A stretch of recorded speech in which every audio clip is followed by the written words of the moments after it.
Mesdames, Messieurs, bonjour, ravi de vous retrouver. Bienvenue dans ce principal rendez-vous de l'information. Voici les principaux titres de l'actualité.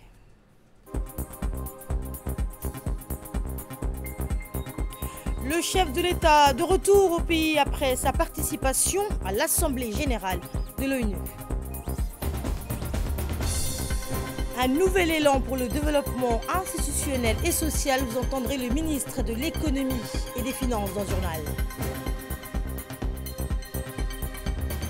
Dans l'actualité internationale, la Palestine revendique son adhésion pleine et entière au groupe BRICS. Le président de la République, Ismaël Omar Guelleh, a regagné hier soir le pays après avoir pris part à la 80e session de l'Assemblée générale des Nations unies tenue à New York, aux États-Unis. Au cours de cet important rendez-vous multilatéral, le chef de l'État s'est distingué par plusieurs interventions marquantes, notamment lors de la cérémonie commémorant les 80 ans de la charte de l'ONU, d'une conférence internationale sur la reconnaissance de l'État palestinien et d'un débat de haut niveau consacré à la réforme de l'architecture financière mondiale. En marge des travaux, le président Guelleh a également multiplié les rencontres bilatérales avec plusieurs chefs d'État et de gouvernement, ainsi que de hauts responsables internationaux, dont le secrétaire général de l'ONU, Antonio Guterres, le nouveau président de la Banque africaine de développement et le principal conseiller du président américain pour l'Afrique. Eh bien, dans ce périple à New York, le président de la République a par ailleurs pris part au dîner offert par le président américain, président du pays hôte de l'Organisation des Nations Unies, Donald Trump, en l'honneur des chefs d'État et de gouvernement participant à la 80e session de l'Assemblée générale des Nations unies. Il y a lieu de rappeler enfin que le chef de l'État avait rallié ce déplacement à New York sur sa participation le 15 septembre dernier au sommet d'urgence arabo-musulman qui eut lieu à Doha, au Qatar. Et à l'occasion de la 80e session de l'Assemblée générale des Nations unies, le président de la République, Ismaël Omar Guelleh, a apporté au lavoir de Djibouti. Ismaël Omar Guelleh a apporté donc au lavoir et au-delà celle du continent africain. Son déplacement à New York, jalonné de discours, de rencontres bilatérales et d'initiatives stratégiques, s'est imposé comme un moment fort de la diplomatie djiboutienne. À la tribune de l'ONU, le chef de l'État a livré un plaidoyer ferme en faveur de la préservation d'un ordre international fondé sur le multilatéralisme, rappelant la pertinence de la Charte des Nations Unies. Il a souligné que ce socle juridique et moral demeure l'unique boussole capable de prévenir l'arbitraire et de garantir une coopération équitable entre les nations. Et à travers ce discours, Djibouti n'apparaît pas comme un simple demandeur, mais comme un acteur responsable porteur d'une vision exigeante pour une gouvernance mondiale plus juste. Et maintenant, voici notre grand format. Le savoir avance et fait son chemin. Lancé il y a 7 ans, le programme national d'alphabétisation a multiplié ses centres et ouvert les portes donc de l'éducation à des milliers de femmes et d'hommes. Lire, écrire, compter, mais aussi apprendre l'arabe et le Saint-Coran, un tremplin vers l'autonomie et l'insertion socio-économique.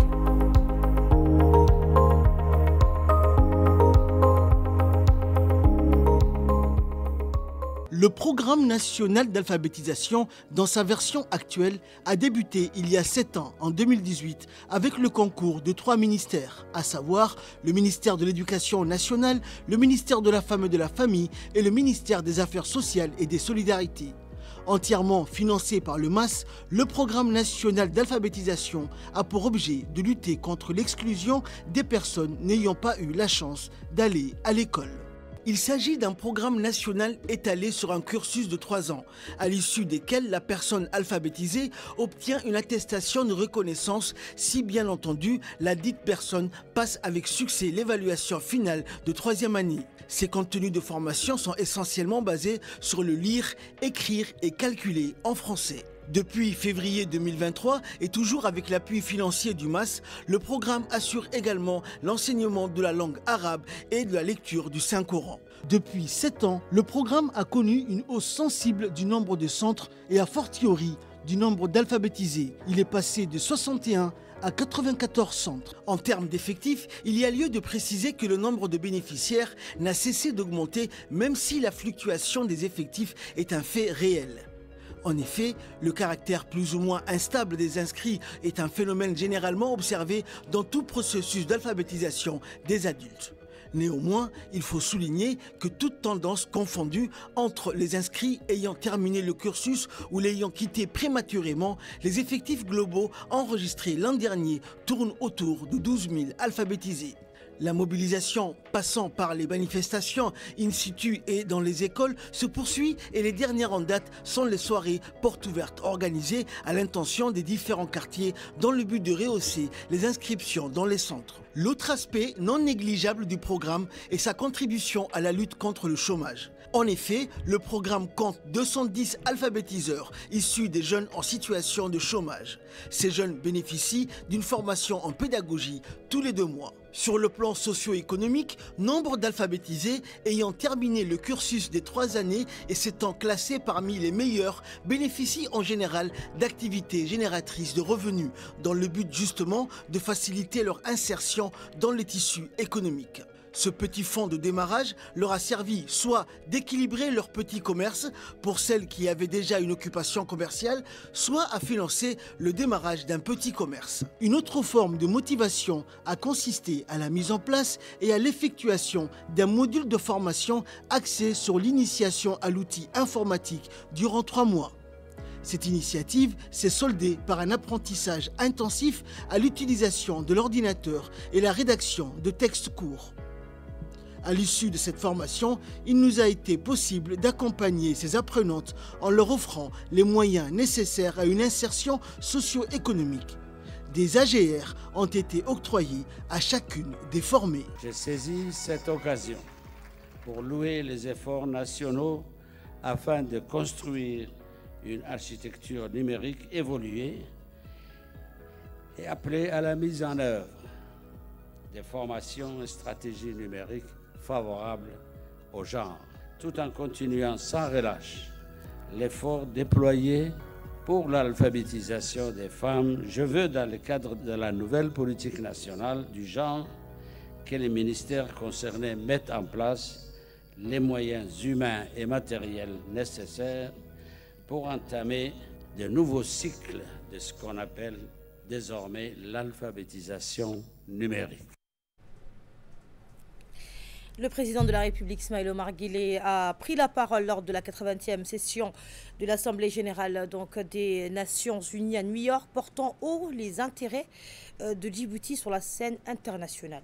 Son discours a notamment souligné l'urgence de réformer l'ordre financier mondial et a réaffirmé son engagement en faveur de la paix et du développement durable. Synthèse à présent sur cette 80e session de l'Assemblée générale des Nations unies.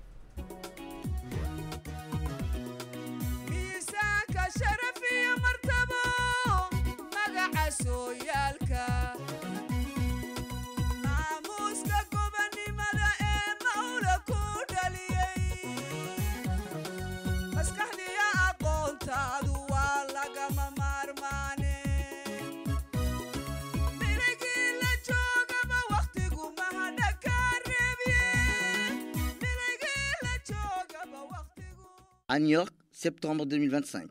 À l'occasion de la 80e session de l'Assemblée générale des Nations unies, le président de la République de Djibouti, son Excellence Ismaël Omar Guelleh, a porté haut la voix de Djibouti et au-delà, celle du continent africain. Son déplacement à New York, jalonné de discours, de rencontres bilatérales et d'initiatives stratégiques, s'est imposé comme un moment fort de la diplomatie djiboutienne.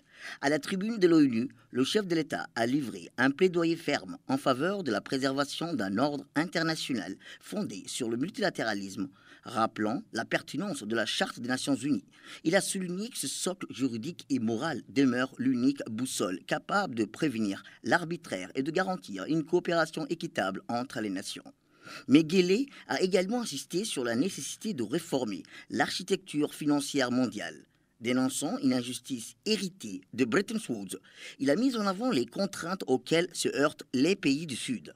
Financement du développement trop coûteux, dette asphyxiante, marginalisation institutionnelle, Avec vigueur, il a soutenu les recommandations du Pacte pour l'avenir, appelant à une réforme courageuse et équitable qui donnerait aux économies africaines une voie réelle et une chance de prospérer.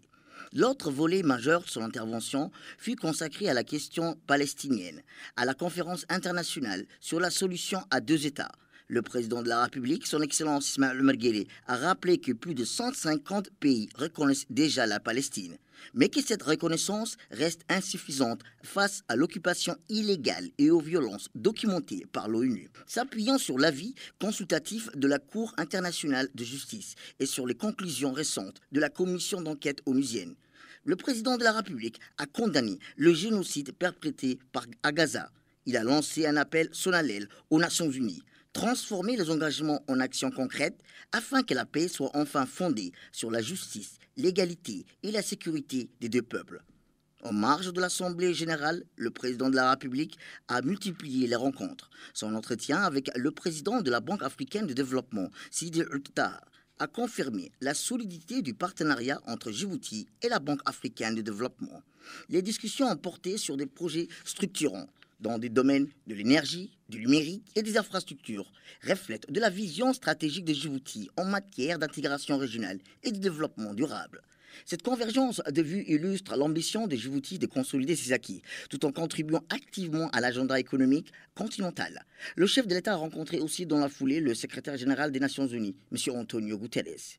Au sommet biennal pour une économie mondiale durable et inclusive, le chef de l'État a redoublé de vigueur pour dénoncer une fracture nord-sud qui compromet les ambitions collectives.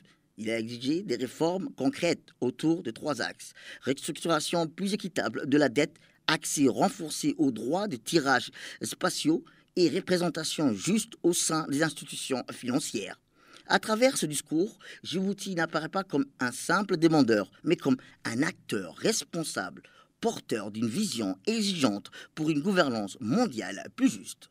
Entre tribunes internationales et rencontres bilatérales, entre plaidoyer pour la Palestine et appel à la réforme financière, le président de la République, son Excellence Ismaël Omar Guelleh, a réaffirmé la vocation de Djibouti, être un carrefour non seulement des routes maritimes, mais aussi des voies politiques. À New York, la République de Djibouti a montré qu'un petit État peut peser dans les grandes affaires du monde dès lors qu'il défend des causes universelles, la justice, l'équité, la paix.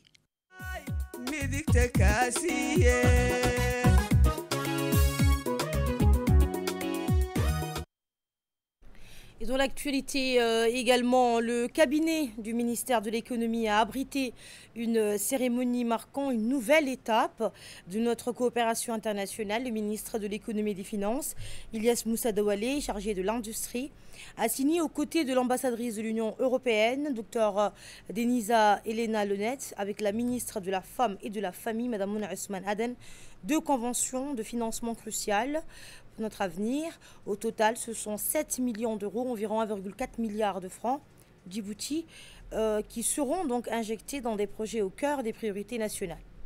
Le premier accord, et non des moindres, s'attaque à un fléau que nous combattons avec détermination, les mutilations génitales féminines. Il ne s'agit donc plus seulement de sensibiliser, mais de bâtir une véritable stratégie nationale. L'objectif est clair, protéger nos filles et nos femmes et faire de ce combat l'affaire de tous en impliquant chaque communauté pour renforcer notre cohésion sociale. Et donc le second accord plus technique mais tout aussi stratégique est un appui direct à notre administration baptisé Facilité de coopération 2. Il vise donc à outiller nos institutions pour piloter avec encore plus d'efficacité les grands chantiers de développement. Écoutons un extrait de l'intervention de la représentante de l'Union européenne à Djibouti. C'est avec grand plaisir et c'est un honneur de pouvoir être à vos côtés, Monsieur le ministre, pour signer ces conventions de financement. En effet, c'est une expression directe au fait que l'Union européenne souhaite faciliter et accélérer ces décisions. De mémoire, comme vous le savez, Monsieur le ministre, par le passé, c'était un processus qui prenait un peu plus de temps entre le moment de l'adoption de la décision et sa signature. Maintenant, nous le faisons ici, côte à côte. Nos autorités nous font confiance et vous font confiance à continuer et appliquer leurs décisions de la façon la plus appropriée ici. Je dirais, sans être trop longue, je disais que cette partie de notre programme multiannuel est celle qui est aussi la plus stratégique. Et elle capitalise sur la première partie, dans le sens que nous continuons avec un partenariat stratégique dans le domaine de l'appui à l'égalité de genre, à la prévention et la lutte contre les mutilations génitales féminines, qui est stratégique parce que nous capitalisons sur le bon résultat du programme FEMFI, mais également puisque dans le monde d'aujourd'hui, où d'un côté, les financements adressés à cet aspect très important deviennent de moins en moins importants, l'Union européenne reste un partenaire engagé. Deuxièmement, la deuxième convention porte sur ce que nous appelons la facilité de coopération technique, qui est aussi un autre partenariat stratégique qui vous donne à vous, Monsieur le ministre, maintenant à la veille de la finalisation et de la présentation du plan national de développement. La ministre de la Femme et de la Famille, Mme Mona Ousmane Aden, a salué la signature d'un accord de coopération avec l'Union européenne en présence du ministre de l'Économie et des Finances. Elle a souligné que cet événement marque un moment important pour les deux départements ministériels car il concrétise la poursuite et le renforcement de deux projets majeurs. Le premier projet piloté par le ministère de la Femme et de la Famille est une initiative déjà en cours depuis plusieurs années. Il vise à renforcer les actions en faveur des femmes dans les domaines clés tels que l'éducation, la protection, la lutte contre les violences basées sur le genre, ainsi que la promotion des droits et de l'autonomisation des femmes. Ce programme mis en œuvre aussi bien à Djibouti, ville que dans les régions, a permis, a-t-elle dit, d'atteindre des résultats significatifs. Grâce à ce nouvel accord, un second cycle d'activités pourra être lancé pour consolider les acquis et étendre les actions. Le second projet porté par le ministère de l'Économie et des Finances se focalisera sur le renforcement des capacités nationales en matière d'analyse, de recherche et de stratégie pour le développement. Et justement, le ministre de l'Économie et des Finances a indiqué que ce partenariat marque un pas important vers un avenir social et économique plus équitable pour Djibouti. On l'écoute. Et Djibouti entretiennent des relations particulièrement fructueuse, de confiance et constante. Aujourd'hui, nous sommes très heureux de porter notre signature de deux conventions dont leur intérêt reste essentiel. La première convention porte une convention d'appui, un don de 5 millions d'euros, soit environ 1 milliard de francs Djibouti, pour aider le ministère de la Femme et de la Famille à travailler sur des sujets majeurs, notamment le travail de développement de l'égalité des genres, de lutte contre les mutilations génitales, dont Djibouti fait partie de ces pays pionniers en termes de lutte contre ces phénomènes, mais et bien sûr sur le développement des capacités des femmes djiboutiennes ici à Djibouti et dans les régions de l'intérieur. Durant les années passées, nous avons eu un financement toujours sous la forme de dons qui était de l'ordre de 7 millions d'euros et qui a donné beaucoup de résultats avec donc les encouragements de tous les acteurs. C'est sur la base donc de cette réussite du financement précédent que nous avons soutenu et que nous portons aujourd'hui avec également donc l'engagement de l'Union européenne sur ces sujets très importants. Nous nous félicitons et nous vous remercions, Madame l'ambassadeur, et à travers vous,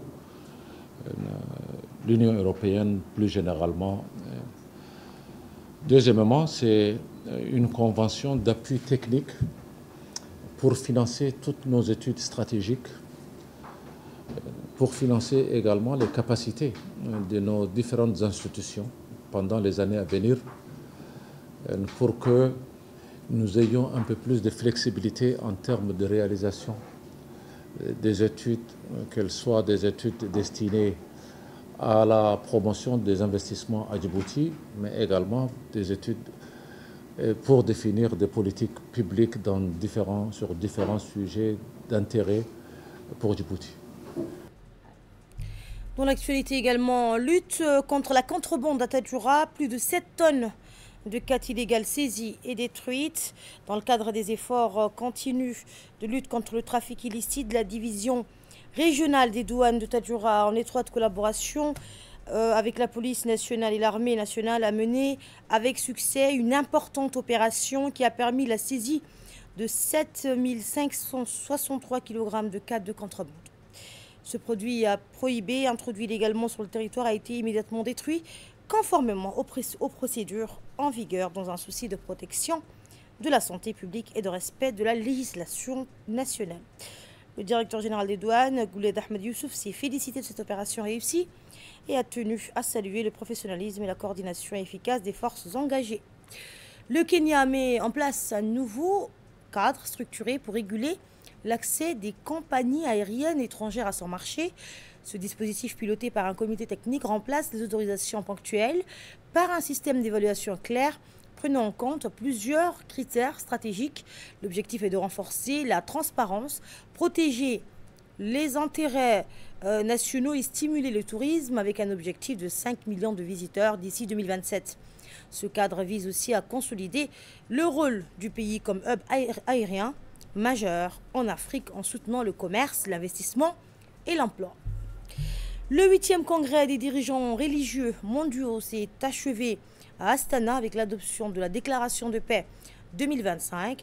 Ce texte appelle à renforcer le dialogue interreligieux, protéger les sites religieux et promouvoir une coopération internationale face aux défis globaux. L'événement a rassemblé plus de 100 délégations de 60 pays, incluant de hautes personnalités religieuses et des représentants d'organisations internationales. Les échanges ont mis en avant l'importance de la tolérance et du respect entre les religions comme pilier de la paix et de la stabilité mondiale. Dans l'actualité internationale toujours, la Palestine a demandé à devenir membre à part entière du BRICS, mais n'a pas encore reçu de réponse et continuera pour l'instant à participer en tant qu'invité. C'est ce qu'a déclaré vendredi l'ambassadeur palestinien en Russie. Le BRICS a été créé en 2006 par la Russie, la Chine, l'Inde et le Brésil, l'Afrique du Sud l'ayant rejoint en 2011. Depuis 2024, l'Égypte, les Émirats arabes unis, l'Éthiopie et l'Iran ont intégré le bloc, tandis que l'Indonésie l'a rejoint en janvier 2025. À l'Assemblée générale des Nations unies, les délégués africains ont illuminé les couloirs de l'ONU par la richesse et la diversité de leurs tenues traditionnelles, faisant de la mode un langage diplomatique à part entière. Cette année encore, au-delà des discours officiels, les vêtements ont été une véritable expression culturelle, affirmant l'identité, l'histoire et l'héritage de chaque pays. Aux États-Unis, toujours 3 personnes ont été tuées et 8 autres blessées ce dimanche lors d'une fusillade survenue dans la ville de Southport, en Caroline du Nord, selon des médias américains. La police de Southport a indiqué qu'une personne considérée comme d'intérêt est actuellement entendue dans le cadre de l'enquête. Les autorités locales et fédérales poursuivent leurs investigations afin de déterminer l'identité du tireur et les raisons de cette attaque. C'est la fin de ce journal. Merci à vous de nous avoir suivis.